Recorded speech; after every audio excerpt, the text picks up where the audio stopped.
Nós vemos a igreja de Laodiceia nesse capítulo 3, né? A igreja de Laodiceia, ela era uma igreja que ela estava abastada, ela estava cheia, ou seja, rica, né? Ela era uma igreja que achava que não precisava de mais nada. Mas o versículo 20 do capítulo 3, né, de Apocalipse, nós podemos ver que era uma igreja que Jesus, da qual Jesus estava de fora. E às vezes a gente já, bom, eu já até ouvi, talvez eu até preguei, né? Não sei, não lembro. Da gente se equivocar com o versículo 20 desse capítulo 3 de Apocalipse, que a gente vê que prega achando que esta palavra é para um ímpio, uma pessoa lá fora, né? Mas na realidade essa palavra é para a igreja, né? E a igreja de Apocalipse hoje é uma igreja. A igreja de Apocalipse hoje é uma igreja, é a igreja de hoje, é a nossa igreja, né? A igreja da qual eu pertenço, a igreja universal, né? A igreja do mundo inteiro, né? É a igreja em toda a terra, entendeu? E cada um de nós, igreja local, né? Eu, você, nós precisamos estar atentos, né? Para essa palavra que Jesus está falando com a igreja, que a igreja pode funcionar sem a presença de Deus. Sim, a igreja de Laodiceia estava funcionando sem a presença. A igreja de Éfeso também, no capítulo 2, né? Que Jesus disse para ela, eis que eu tenho porém contra ti, que deixaste, abandonaste o teu primeiro amor. Agora, se nós formos parar para pensar em Romanos capítulo 1, o que é o evangelho? O evangelho, ele é o poder de Deus, ele vai ser o poder de Deus, ele vai continuar o poder de Deus para a salvação de todo aquele que crê. Amém? E Jesus falou em Atos capítulo 1, versículo 8, né? Versículo 8 ele diz o quê? Mas recebereis poder ao descer sobre vós o Espírito Santo. Então a intenção de Jesus, que sempre foi essa, né? Foi que eu fosse gerada, você fosse gerado, nós fôssemos gerados. Essa é a intenção e nunca vai deixar de ser. Que nós sejamos gerados nele, para que possamos ter a vida dele. Amém? E essa vida dele é que vai fazer a diferença lá fora, dentro das nossas casas, no meio do nosso povo, da nossa família e lá fora também. Amém? Onde quer que estejamos, nós vamos fazer a diferença por causa da vida dele em mim, em você. Amém? Na vida de cada um dos seus filhos. Lembra? Ele falou para a mulher lá no poço, né? No poço, a mulher samaritana, né? Ele falou com ela: Ah, se tu soubesse quem é o que te pede de beber, tu me pediria e eu te daria água viva. Ali ele se revelou para a mulher, entendeu? Que ele é a própria água viva.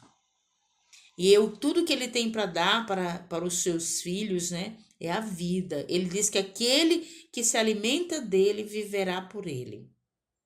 Amém? O que significa viver por Jesus? Significa que os meus olhos passam a ser o dele. Amém? A minha boca passa a ser a boca dele. Amém? Meu pensamento, a minha mente passa a ser a mente de Cristo. Tem até os versículos, né, na palavra que ele disse que nós temos que pensar como ele pensa. Nós temos que pensar nas coisas lá do alto. Então, a vida, se a vida não estiver em mim, a vida dele não estiver em mim, nada feito, não tem como eu tocar em outras vidas. E aí eu vou pregar um evangelho que retine, entendeu? Eu não vou pregar o verdadeiro evangelho de Cristo, que é vida, que é poder.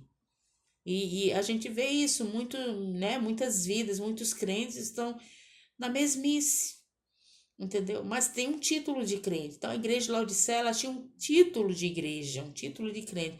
Mas veja bem, Jesus estava do lado de fora.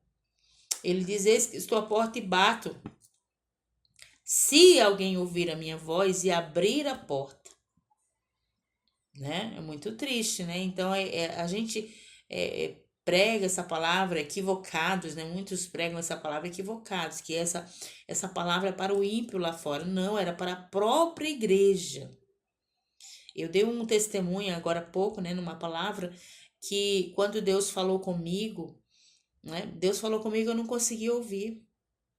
Eu estava vivendo, na época antes de eu vir, né, de eu aceitar o meu chamado, a vocação para ser pastora, para ser uma líder, estar cuidando de outras vidas, eu vivia um evangelho morto.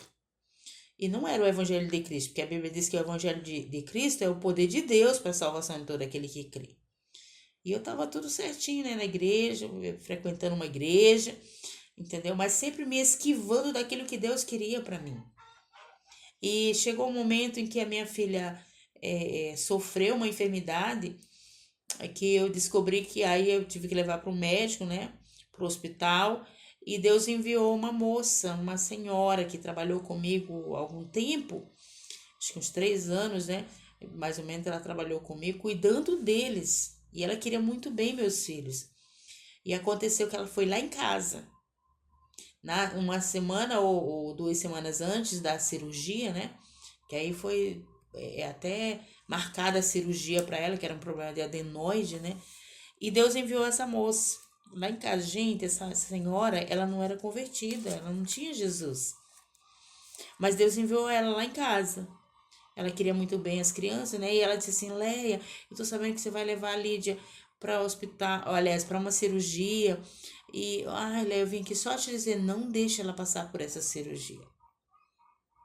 Ó, não entendi nada e ficou por isso mesmo. Não, vai dar tudo certo, eu creio, não, eu sirvo a Deus. E ainda ela falou ainda para mim, ó: você não confia em Deus?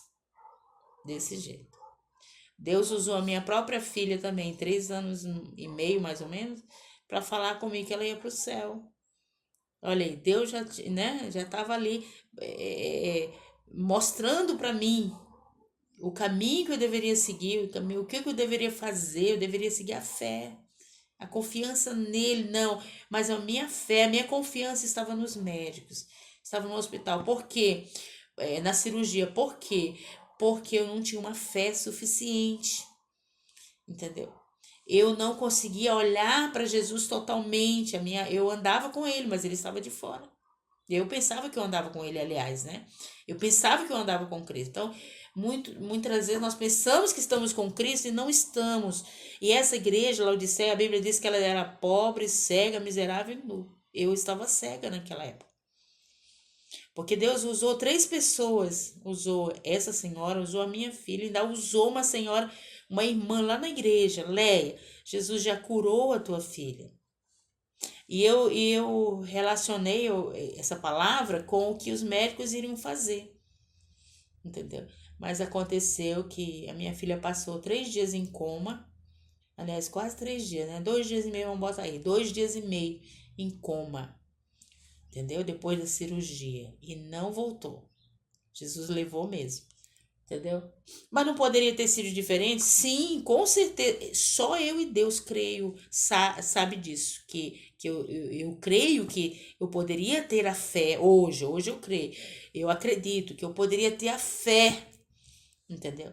Uma fé que iria acatar aquela palavra desde o princípio, né? Foram 3 vezes Deus falou comigo, eu não ouvi, eu não compreendi.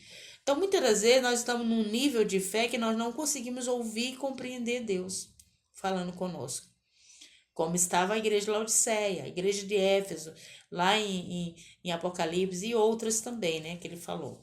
Então, e ele disse para a igreja de Éfeso: tenho, porém, contra ti que deixaste, abandonaste o teu primeiro amor. O evangelho é vivo, é vivo. Jesus disse para essa mulher, né? A mulher samaritana: se tu soubesse quem te pede de beber, tu me pediria, eu te daria água viva. Ele diz em João 7,38, ele fala na palavra, quem crer em mim, como diz as Escrituras. Não é apenas crer, mas ele diz que quem crer nele, como diz as Escrituras. Da maneira que as Escrituras nos ensinam. Você viu como nós dependemos totalmente da palavra de Deus? Para que nossos olhos se abram, para que a nossa fé seja acrescentada cada vez mais e vai de grau em grau. Porque a Bíblia diz que o justo viverá pela fé e é de fé em fé. Então isso significa que a nossa fé ela vai ter, né, patamares, né? Ela vai ter graus, né? E nós precisamos crescer na nossa fé. Ele diz em Efésios 4, né, que ele nos dá pastores, mestres, doutores, né, apóstolos, profetas, tudo com a intenção de ver a igreja dele, a noiva dele, se adornar, crescer, chegar à estatura de Cristo.